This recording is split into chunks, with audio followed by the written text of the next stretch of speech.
வணக்கங்க. இது அங்காளம்மன் சத்யா வீடியோ. மேல்மலையனூர் அங்காள பரமேஸ்வரி எனக்கு ரொம்ப பிடிக்குங்க. அந்த அம்மா தாங்க எனக்கு உயிர். அவ என்ன பெத்த தாய்ங்க. என் ஆத்தாங்க, எங்க அம்மாங்க அப்படின்றவங்களுக்கான பதிவுங்க இது. நம்மள அந்த அம்மாவுக்கு ரொம்ப பிடிக்கும். நம்மளுக்கு அந்த அம்மாவ பிடிக்கும். ஆனா, அந்த ஆத்தாளுக்கு என்ன பிடிக்கும் அப்படின்னா, நீங்க இப்ப சக்கரை பொங்கல் செய்றீங்கன்னு வச்சுக்கங்களேன், அந்த அம்மாவுக்கு போய் படைக்கிறீங்க. படைச்சா அந்த அம்மா ஏத்துப்பா, அ பிரியப்படுவா. ஆனா, அந்த அம்மா அதீத அன்பு கொண்டு, அதீத ஒரு ஆசை கொண்டு ஓடி வர விஷயம் என்னன்னாங்க, கறி சோறு அன்னதானம் மலையனூர்ல போடுவாங்க. நெறைய பேர் பார்த்துருக்கலாம். சில பேர் பார்க்காமலும் இருக்கலாம். அந்த கறி சோறு நம்மளுக்கு கிடைக்கிறதே ஒரு பெரிய பாக்கியம் தாங்க. கண்டிப்பா எல்லாருக்குமே கிடைச்சிராது அந்த சோறு. நானுமே பார்த்துருக்கேன். ஆனா எனக்கு கிடைக்காது. கிடைச்சது இல்லங்க. கிட்ட போறதுக்குள்ள காலியாயிரும்.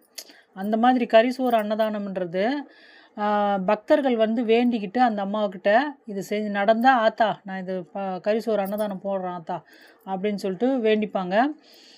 எனக்கு நான் அம்மா வேஷம் போட்டிருக்கும்போது கூட ஒரு தம்பி வந்து வேண்டுனாரு. "அம்மா எனக்கு கை வந்து ஒரு ஆக்சிடென்ட்ல கை கொஞ்சம் செயலிழந்து போச்சு.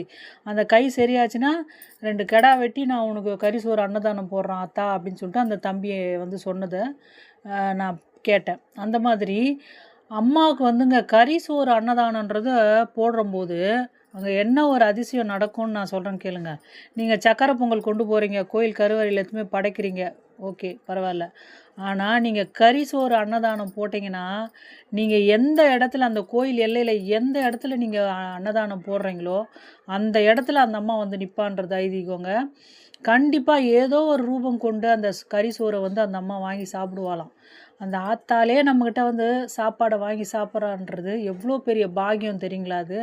அந்த அம்மாவுக்கு பிடிச்ச விஷயத்த நம்ம செய்யும்பொழுது, கண்டிப்பா அந்த அம்மா ஓடி வருவா. அந்த கறி சோறு அன்னதானத்த வாங்கி சாப்பிடுவான்றது ஐதீகமா சொல்லப்படுதுங்க. நெறைய பேர் அப்படிதான் சொல்றாங்க.